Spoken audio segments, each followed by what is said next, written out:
오늘 은혜 받으실 말씀은 시편 32편 5절에서 8절까지 말씀입니다. 시편 32편 5절에서 8절까지 말씀을 다 같이 봉독하겠습니다.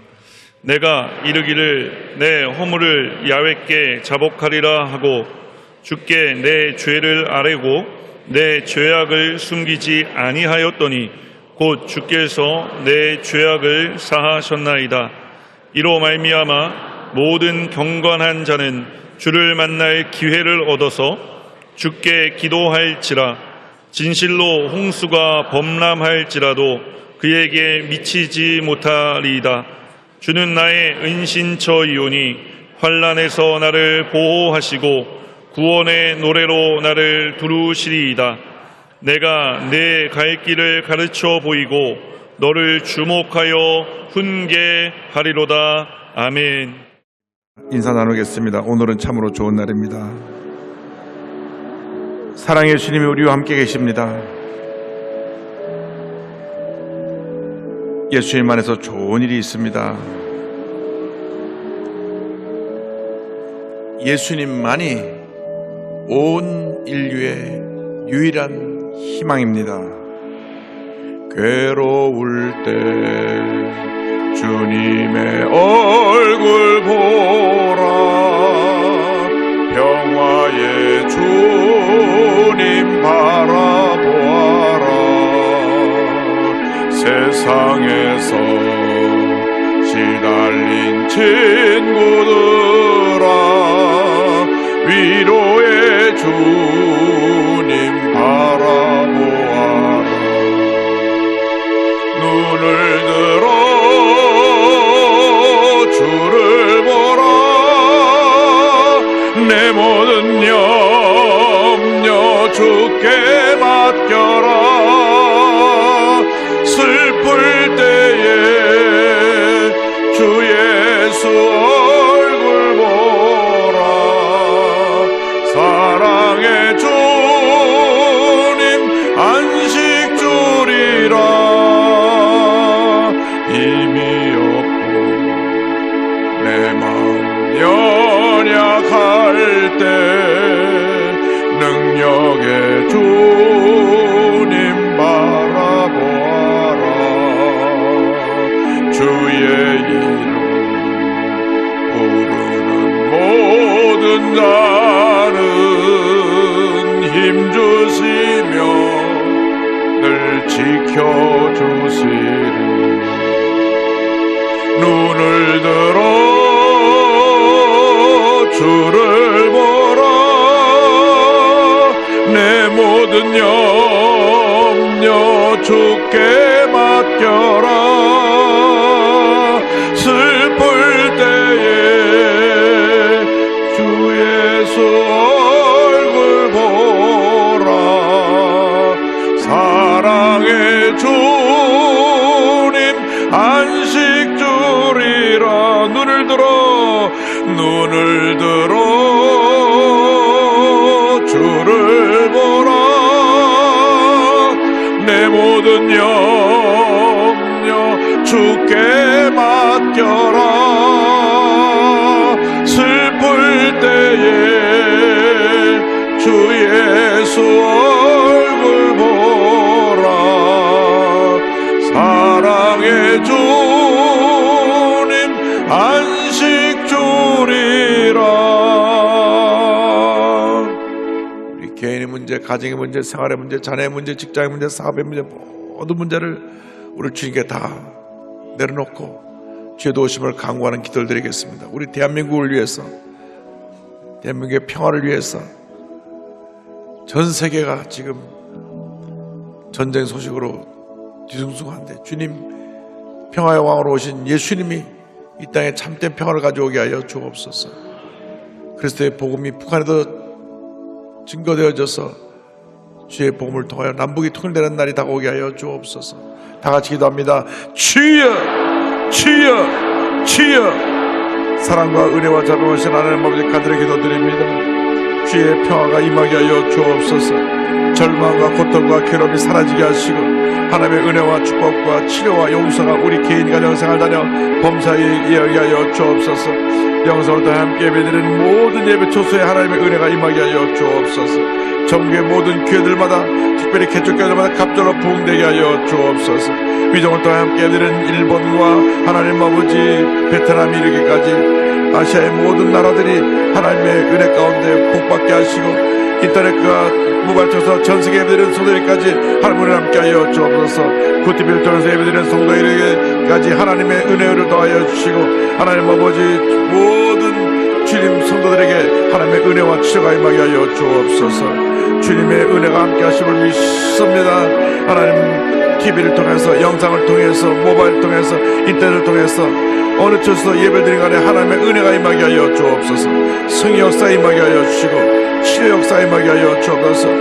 모든 눌린 데서 자유를 받게 하여 주시고 죄평에서 노예를 받게 하시고 하나님의 평화가 임하게 하여 주시고 하나님의 은혜와 치료가 강물처럼 넘쳐나게 하여 주옵소서. 주님만 믿고 의자가 바라봅니다. 간구하는 기도를 들어 응답하여 주시고 역사하여 주옵소서. 오 주의 성령이여 주의 성령이여 임하시옵소서. 눈을 들어 주를 보라. 내 모든 염려 주께 맡겨라. 슬플 때에 주의 얼굴 보라. 사랑의 주님 안식 주리라. 사랑과 은혜와 자비가 무한하신 하나님 아버지, 평화의 왕으로 오신 예수님께서 우리 마음 가운데 임하여 주시고 우리 대한민국에 임하여 주시고 전 세계에 임하여 주셔서 참된 기쁨과 평화가 사랑과 용서가 강물같이 넘쳐나게 하여 주옵소서. 예수님의 이름으로 기도 올리옵나이다. 아멘. 오늘 시편 32편 5절로 8절 말씀 가지고 주는 나의 은신처이오니 이하던 제목으로 함께 말씀의 은혜를 나누기 원합니다. 제목을 따라해 주시기 바랍니다. 주는 나의 은신처이오니, 주는 나의 은신처이오니. 온 인류의 희망 되신 예수님이 이 땅에 오신 성탄절이 눈앞에 다가왔습니다. 우리 모두가 우리 죄를 사하시기 위해서, 우리에게 구원을 주시기 위해서, 온상에 참된 평화를 주시기 위해서 오신 예수님을 맞이하기 위해서 우리의 죄와 허물을 회개하고 주님 보시기에 부끄러움이 없는 모습으로 주님을 맞이하는 우리 모두가 되어야 할 것입니다. 온 세상에서 들려오는 소식이 분쟁과 갈등과 다툼의 소식뿐입니다. 죄의 결과로 다가온 절망의 모습입니다. 예수님만이 우리를 이 절망 가운데서 건져주실 수가 있습니다. 예수님은 평화의 왕으로 오셔서 갈등과 다툼이 있는 곳에 사랑과 화해와 용서를 베푸시고 상처가 있는 곳에 치료자로 오셔서 그 모든 상처를 치료해 주셨습니다.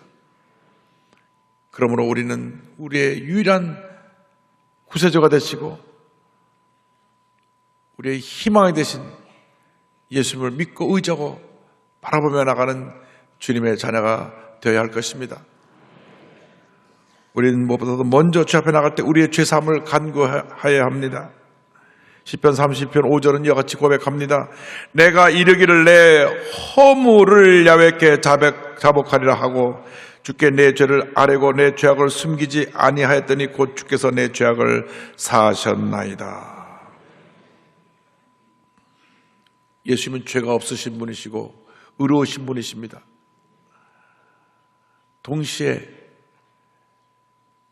사랑이 무한하신 참으로 좋으신 하나님이십니다. 세상의 법은 죄인을 붙잡아서 심판하기 위해서 만든 법이지만은 하나님의 법, 하나님의 공의는 죄를 깨닫게 하고 회개케 하기 위함인 것임입니다. 그러므로 우리가 주 앞에 나올 때마다 우리의 죄를 회개하고 주님 저를 긍휼히 여겨 주시옵소서, 죄 도우심을 간구해야 될 것입니다. 이 세상에서 죄에서 자유로울 사람은 한 사람도 없습니다. 로마서 3장 23절에 모든 사람이 죄를 범하였음에 하나님의 영광에 이르지 못하더니 성경을 말씀하고 있는 것입니다. 그렇기 때문에 죄인인 우리가 하나님 앞에 설 때에 죄로 인해서 심판을 받을 수밖에 없습니다. 그런데 하나님께서는 우리를 심판하시기를 원하시는 것이 아니라 우리가 우리 죄를 회개할 때 우리를 용서해 주시기 원하시는 참으로 좋으신 하나님이십니다. 하나님의 공의에는 이 어떤 무한한 하나님의 사랑과 용서가 함께하고 있는 것입니다. 그런데 이 하나님의 공의를, 하나님의 사랑을 이 땅에 실천하기 위해 오신 분이 바로 예수님이십니다. 죄 없으신 예수님이 이 땅에 오셔서 우리의 모든 죄를 짊어지시고 십자가 달려 돌아가신 것입니다. 그러므로 우리가 죄 앞에 나올 때마다 주님, 저희들의 죄와 허물을 용서하여 주옵소서 눈물로 회개하며 주님의 도우심을 간구해야 할 것입니다. 요한일서 1장 9절에 성경은 말씀합니다. 만일 우리가 우리 죄를 자백하면 그는 미쁘시고 의로우사 우리 죄를 사하시며 우리를 모든 불의에서 깨끗하게 하실 것이요. 주 앞에 나올 때마다 우리의 연약함을 고백해야 됩니다. 주님, 나의 죄 허물을 용서하여 주시옵소서. 내가 주님 때도 살려고 했지만 내 육신이 약해서 또 주님 보시기에 부끄러운 모습으로 살았던 것을 용서하여 주옵소서. 여러분, 예수 믿고 나서 갑자기 내가 성인으로 변화되는 것은 아닙니다. 육신을 입고 있는 동안에는 늘 우리는 죄의 유혹을 받고 또 실수하고 넘어집니다. 사도 바울이 로마서 7장에 이것을 자세히 설명해 놓았습니다. 22절, 23절 보니까 이런 고백이 나옵니다. 내 속사람으로는 하나님의 법을 즐거워하되 내 지체 속에서 한 다른 법이 내 마음에 볶아 싸워 내 지체 속에 있는 죄의 법으로 나를 사로잡는 것을 보는도다. 분명히 내가 교회 나서 예수 믿고 예배를 때 은혜 받고 난 새 사람이 되었다, 죄 안 짓고 살아야 되겠다 생각을 했는데 나가서 살다 보니까 원치 않게 죄를 짓게 됩니다. 그 즉시 자기 어려움을 피하려고 거짓말을 하기도 하고 내 감정을 다스리지 못해서 소리를 지르고 화를 내기도 하고 필요하지도 않는 일에 나서서 간섭하다가 싸우고 다투기도 하고 이런 우리들의 모습을 봅니다. 그러고서는 이러면 안 되는데 내가 왜 이랬지 또 후회합니다. 우리는 평생 이렇게 갈등하며 살게 되어 있는데 이런 갈등을 최소화하고 죄와 싸워 이기는 능력이 바로 성령의 능력입니다. 로마서 7장의 갈등을 소개한 다음 8장에 위대한 선언을 합니다. 8장 1절과 2절에 사도 바울이 고백합니다. 그러므로 이제 그리스도 예수 안에 있는 자에게는 결코 정죄함이 없나니 2절 다 같이 고백합니다. 이는 그리스도 예수 안에 있는 생명의 성령의 법이 죄와 사망의 법에서 너를 해방하였습니다. 아멘. 생명의 성령의 법이 죄와 사망의 법에서 우리를 해방한 것입니다. 그러므로 우리가 성령으로 충만함을 받으면 우린 죄와 싸워 이길 수가 있습니다. 나의 연약함과 싸워 이길 수가 있습니다. 그러나 우리가 기도하지 아니하고 성령으로 충만하지 않으면 또 죄의 유혹을 받아서 넘어지는 것입니다. 마귀는 우리 약점을 잘 압니다. 우리 약점만을 공격합니다. 감정을 다스리지 못하는 사람은 그 부분만 공격을 합니다. 늘 자기의 인기와 명예에 관심 있는 사람은 그것에만 공격을 합니다. 자꾸 자존심 상하는 일을 만들어서 그의 마음을 충동합니다. 물질에 약한 사람은 자꾸 물질로 유혹하고 시험에 들게 해서 잘못된 길을 가게 합니다. 이러한 것을 내 힘으로 이겨보려고 하지만은 우리는 무기력하게 무너지는 모습을 발견하게 되는 것입니다. 그러므로 우리가 반드시 성령으로 충만함 받아야 됩니다. 성령 충만함 받고 죄와 싸워 승리하고 나의 연약함과 싸워 승리하고 하나님의 영광을 위해 살아가는 우리 모두가 되어야 합니다. 제임스 패커 목사님께서 이렇게 말씀하셨습니다. 우리를 선택하셨을 때 하나님은 열심히 노력해라고 말씀하지 않으셨다. 오히려 너에게 능력을 주었다. 성령의 능력을 통해 내가 거룩한 삶을 사는데 필요한 모든 것을 주었다라고 말씀하신다. 날마다 우리는 성령님이 무덤에서 그리스도를 일으키신 것처럼 우리를 죄의 무덤에서 일으키신다는 것을 깨달아야 한다. 성령님이 모든 능력들을 그리스도의 발 아래 꿇게 하고 그분을 승리자가 되게 하신 것처럼 우리의 모든 적들을 우리의 발 아래 꿇게 하신다. 그러므로 그리스도인들에게 있어서 오늘은 성령님의 능력 안에서 승리의 날이 될 수 있다. 할렐루야. 성령의 도우심을 받아서 날마다 우리는 주님 안에서 승리하는 삶을 살아야 합니다. 죄와 싸워 승리하고 나의 연약함과 싸워 승리하고 문제와 싸워 승리하고 질병과 싸워 승리하고 그래서 하나님의 영광을 나타내는 우리 모두가 되어야 할 것입니다. 그를 위해서 늘 우리는 성령님의 도우심을 간구해야 됩니다. 성령님 날 도와주세요. 내 힘으로 할 수 없습니다. 성령님 날 도와주셔서 이 죄의 유혹에서 벗어나게 하시고 나의 연약함과 싸워 승리하게 하여 주시옵소서. 간구할 때 주님의 은혜가 임합니다. 로마서 8장 26절에 성경은 고백합니다. 이와 같이 성령도 우리 연약함을 도우시나니 우리는 마땅히 기도할 바를 알지 못하나 오직 성령의 말할 수 없는 탄식으로 우리를 위하여 친히 간구하시느니라. 할렐루야. 그러므로 성령의 도우심을 받아서 늘 주님 앞에 나와 죄사함 받고 영적으로 강건하여져서 모든 문제와 싸워 승리하는 주님의 귀한 자녀들이 되시기를 바랍니다. 둘째로 우리는 어려움 당할 때마다 주의 도우심을 간구해야 합니다. 시편 32편 6절에 말씀합니다. 이로 말미암아 모든 경건한 자는 주를 만날 기회를 얻어서 주께 기도할지라 진실로 홍수가 범람할지라도 그에게 미치지 못하리이다. 때때로 고난이 다가옵니다. 어려움이 다가옵니다. 그때가 바로 기도할 때입니다. 주의 도우심을 간구해야 될 때인 것입니다. 왜 고난이 다가오느냐? 그것은 우리에게 유익을 주기 위함입니다.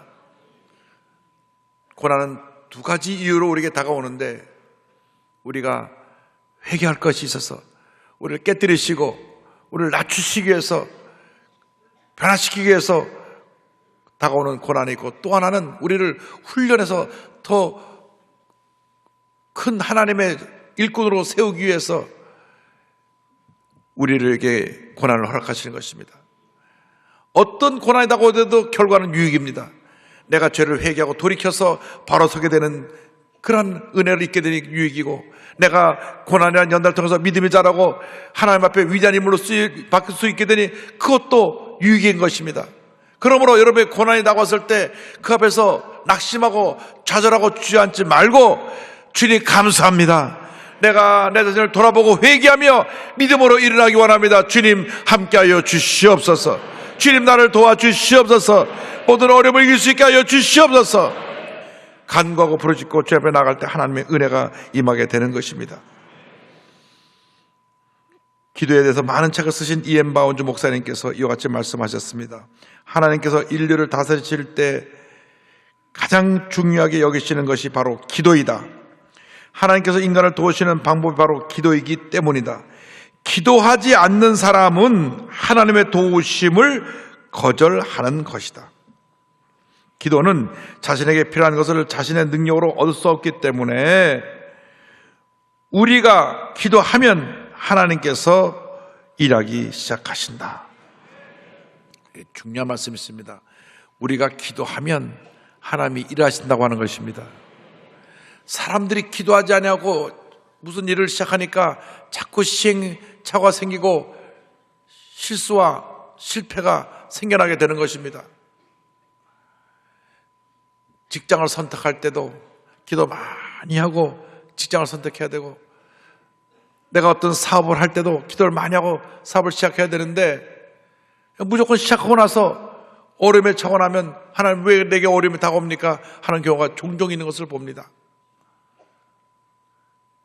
평생을 같이 살 사람인데 첫눈에 뭐가 씌어가지고 만나자마자 결혼하자, 그리고 결혼하고 나서 하나님 제가 속았습니다, 이건 안 되는 거예요.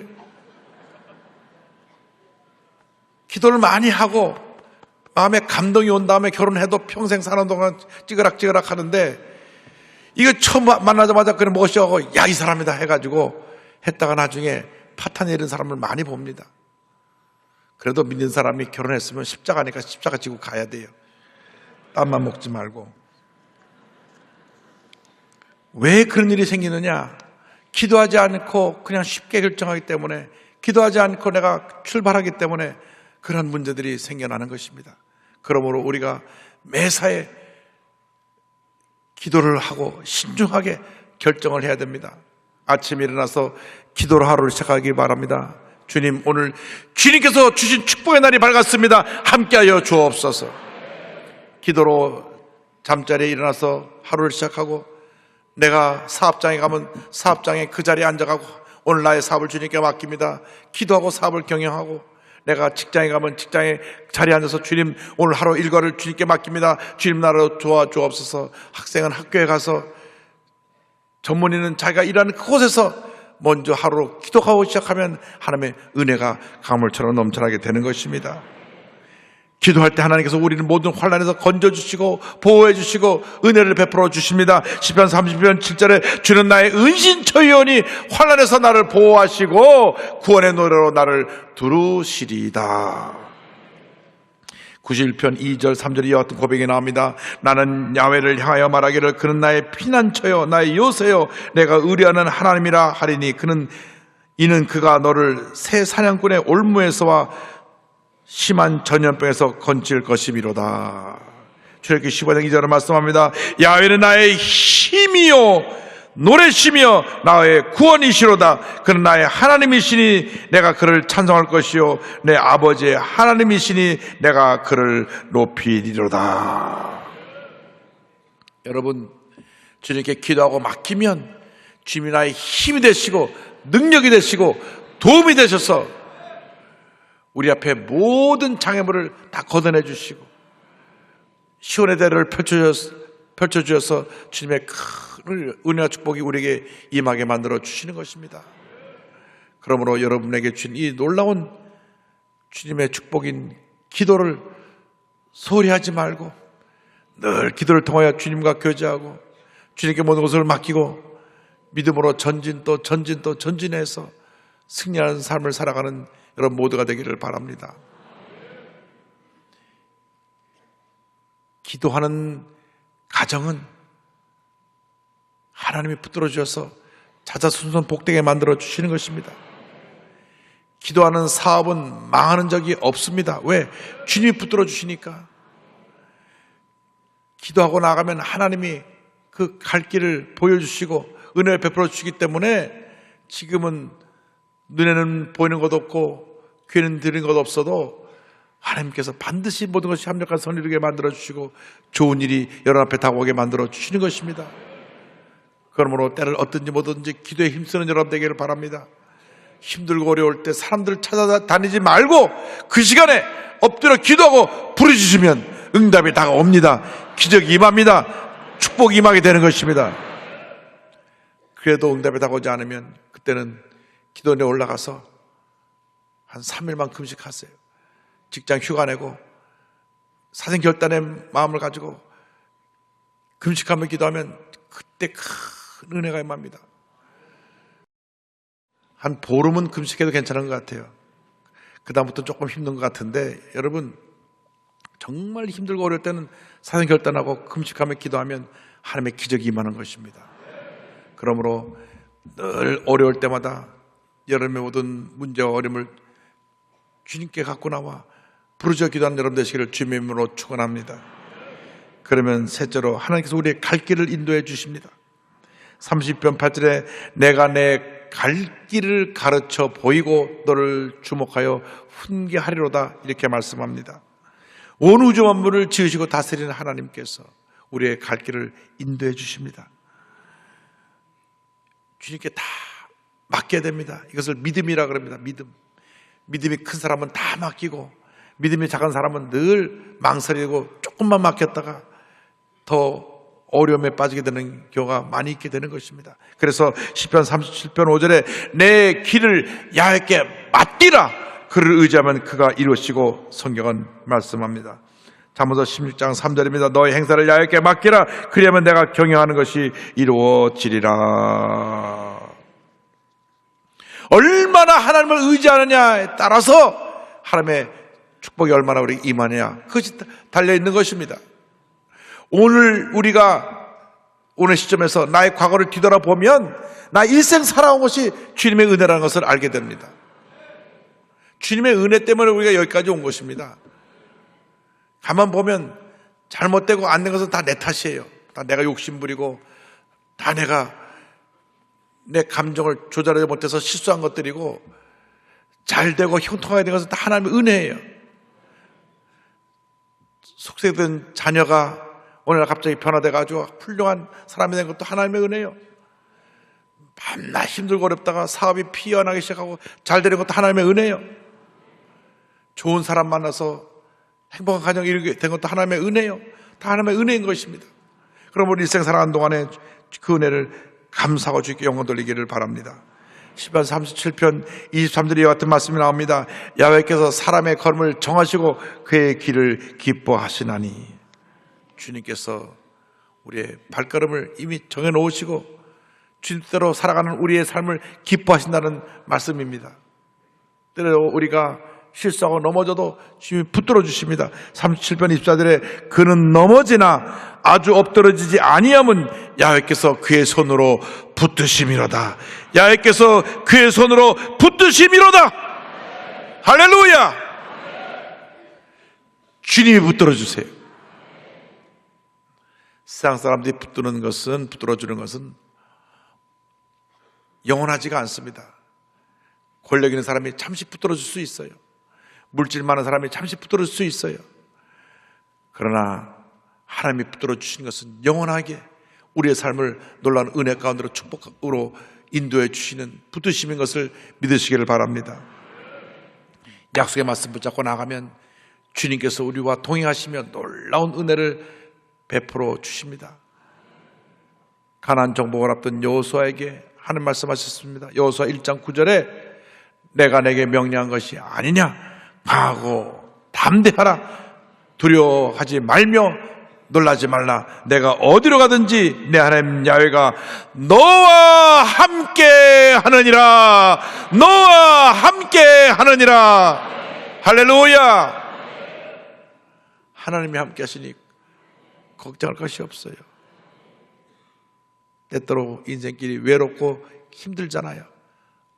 아무도 나를 도와줄 사람 없다고 생각하는 그때가 있을 수가 있습니다. 그러나 그때도 주님 함께 계시고 나를 붙들어 주시고 나와 동행하여 주십니다. 그래서 잠언 3장 6절에 너는 범사에 그를 인정하라, 그리하면 내 길을 지도하시리라. 언제나 주님을 믿고 의지하고 맡기고 나가는 여러분 되기를 바랍니다.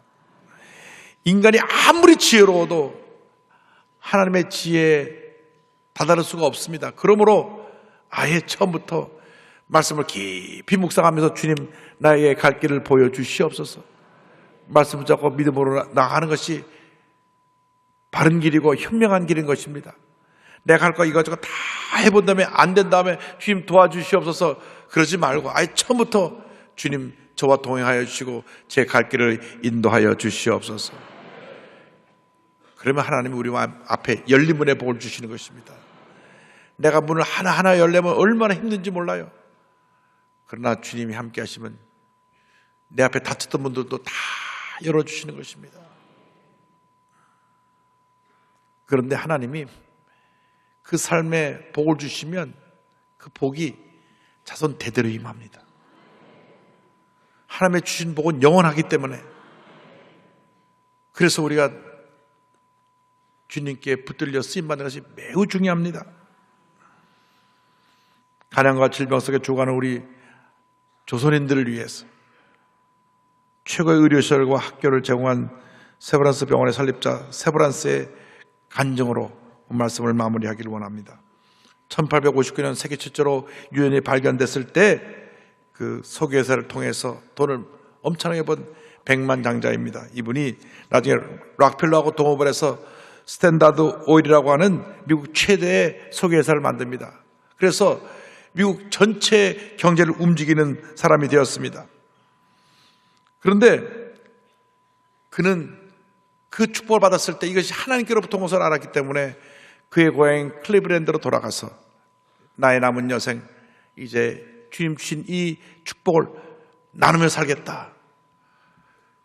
그는 문화예술에도 관심이 많아서 그의 고향에 미국 3대 오케스트라 중에 하나인 클리브랜드 오케스트라 창단하는 모든 기금을 내놓았습니다.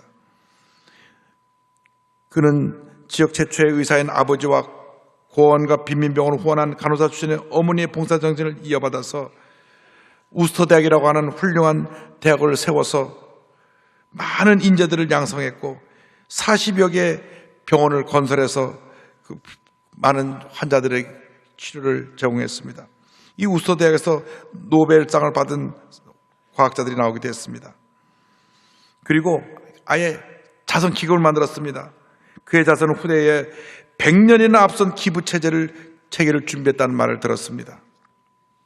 우스터 대학 도서관 관장인 드니스 몬베런 박사는 말합니다. 세브란스는 교육은 단순히 교과서 속에 갇혀 있는 것이 아니라 사람과 관련된 것이라고 생각했습니다. 사회와 하나님을 위해 봉사할 수 있는 가장 훌륭한 사람으로 거듭나는 것이 중요하다고 여겼습니다. 그런데 그가 에빈슨 선교사를 만납니다. 에빈슨 선교사는 캐나다의 명문인 토론토 의과대학의 졸업자로서 나와서 병원 원장을 하고 있었는데 어느 날 주님의 음성을 듣습니다. 너는 저기 조선이라는 나라를 가서 불쌍한 사람들을 치료하고 도와라. 와보니 얼마나 많은 사람들이 병으로 죽어가는지. 전염병이 도는데 약이 없어 그냥 죽어갑니다. 그가 조선왕조가 세운 제중원의 책임을 맡고 있었는데 그 다음 해 1895년에 자기 딸 둘이 콜레라로 죽습니다. 그때 기록을 보면 선교사님들 자녀들이 많이 한국에서 죽었어요.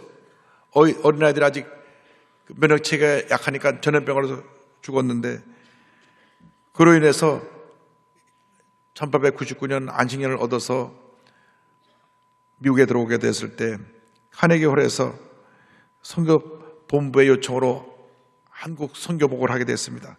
1900년 4월 30일 날 그는 이렇게 보고합니다. 조선에 현재 설립된 병원들은 건물, 장비, 사람, 수입에서 부족한 점이 많습니다. 부족의 이유는 자금의 궁핍입니다. 예를 들어서 서울에는 8개 작은 병원과 진료소가 있는데 모두 합하여 9명의 의사와 6 내지 7명의 간호사가 있습니다. 이것이 통합된 하나의 근대적인 병원이 필요한 이유입니다. 이때 이 세브란스 장로님이 2층에서 그 강연을 듣고 있다가 내려왔어요. 그 에비슨 선교사를 만났습니다. 선교사님, 그 병원 세우는데 돈이 얼마나 듭니까? 예, 한 10,000불 정도 있으면 병원을 세울 수 있겠습니다. 그런데 얼마 후에 미국 장로교 선교부문을 통해서 그 돈이 왔습니다. 그런데 병원을 세우려고 막상 땅을 사려고 알아보니까 청일 전쟁이 나서 물가가 폭등했어요. 그래서 그 기금으로 지금 물가가 올라서 돈이 부족합니다. 돈이 더 필요합니다. 그래서 35,000불을 더 보내주는데 그 금액이 지금 시가로 1,000억입니다. 그 금액을 기증받아서 서울역 앞에 12,000평을 땅을 사고 건축하는 사람을 직접 보내서 지상 2층, 지하 1층에 세계적 수준의 종합병원을 짓습니다. 일본 관리들도 일본에도 이런 병원이 없는데 이런 병원을 지었다고 말할 정도로 현대식 병원을 짓고 많은 의료진과 함께 일함으로써 전문적인 진료가 이루어졌고 가난한 사람들이 오면 무조건 고쳐주는 자선병원이 됐습니다. 1907년에 처음으로 조선이 어딘지도 모르고 그곳에 필요하다고 해서 병원을 지어준 이분이 자기 주치인 러들러 박사와 함께 서울에 옵니다. 조선의 현실을 보면서 이렇게 가지고는 안 되겠다. 조선 의사들을 많이 길러야 되겠다. 그래서 세운 학교가 세브란스 의학교 연세대 의과대학 전신입니다. 이곳에서 많은 인재들이, 한국의 의사들이 이곳에서 교육을 받아서 한국 사회를 위해 헌신했습니다. 이때는 누구나 와서 공부를 할 수 있게 해라. 그래서 백정의 아들도 와서 공부하게 해가지고 한국 최초의 의사가 됐던 걸 여러분 기억합니다. 그리고 자기 주치인 이 러들러 박사를 너는 세브란스 의과학교 가서 인재들을 양성해라.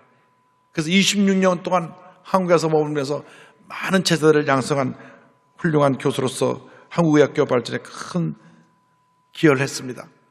그런데 1913년 6월 25일 그분이 세상을 떠났을 때 작은 수첩이 발견됐습니다. 생전에 본인이 여기 기부를 약속하고 기부하고 있던 목록을 적어놓은 것입니다. 그 아들이 아버지의 대를 이어서 이 아버지께서 기록해놓은 모든 곳에 계속해서 선교 기금을 보냈습니다. 그래갖고 세브란스 펀드를 만들었는데 그 아들이 죽으면서 내가 죽은 후에도 계속 이 단체들의 후원을 해라. 그래가지고 세브란스 병원에 지금도 후원을 하고 있는데 저렇게 한국 최대의 병원으로 성장하기까지 100년 넘도록 이 세브란스 가에서 보내준 헌금이 5천억이 넘습니다. 할렐루야.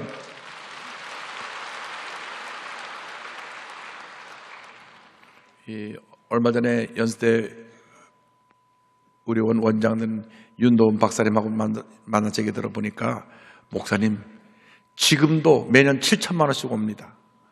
지금까지 누계가 한 5천억은 되는 것 같습니다. 그러시더라고요. 한국이 어디 붙었는지도 모르고 어떤 나라인지도 모르는데 그 에비스 선교사 와서 너무나 그 나라에는 병들어 죽어가는 사람이 많습니다. 길거리에 병자가 아주 깔렸습니다. 큰 병원이 있어야 됩니다. 그 말 한마디 듣고 감동받아가지고 그 당시 한 1,000억 되는 기금을 갖다가 선뜻 보내주고 몇 대 아들 이어오면서 지금까지도 기금에서 계속 후원비를 보내고 있는 참으로 훌륭한 그 가문이고 훌륭한 하나님의 종인 것을 알 수가 있습니다. 그는 이렇게 말했습니다. 처음에 큰 금액을 기증하면서 받는 당신보다 주는 내가 더 행복합니다. 정작 그는 세상을 떠날 때 자기 이름으로 된 집 하나 없었습니다. 뉴욕 장로교 선교본부 총무 스탠리 화이트 박사가 이렇게 그를 추모했습니다. 여기 재산을 바르게 사용하는 문제를 성공적으로 해결한 사람이 있었다. 그는 자신이 재산의 주인이 되었지 재산이 자신의 주인이기를 거부하였다. 그는 모든 요청을 허락했으며 그 요청의 짐에서 결코 피하려 하지 않았다. 그는 하나님의 목적을 자신의 목적으로 삼았다. 동양과 미국에서 그의 이름으로 된 건물이 많지만 그의 이름을 가슴에 새긴 사람이 더 많다는 사실이 더 중요하다. 나는 경외심을 가지고 감히 말하고 또 믿건대 사람의 가슴뿐만 아니라 하늘에도 그의 이름이 세브란스의 이름이 예수를 위하여 그의 일생을 바쳐놓으라고 기록되어 있을 것이다. 할렐루야. 오늘 우리 교회 가운데, 우리 교회 자녀들 가운데 이와 같은 제2, 제3의 세브란스들이 많이 나오게 되기를 바랍니다. 우리 대한민국에도 이런 인물들이 많이 나와서 한국의 미래를 정말 아름답게 변화시키는 그런 역사가 있기를 간절히 소원합니다.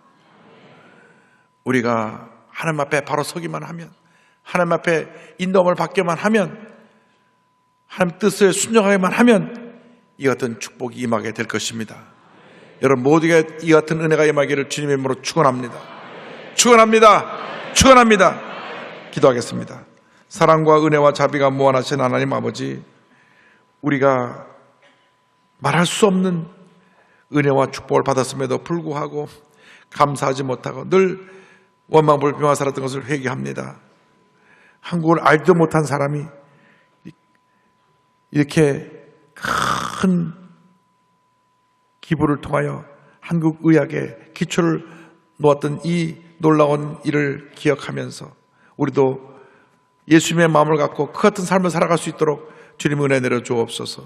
예수님의 이름으로 기도 올리옵나이다. 아멘.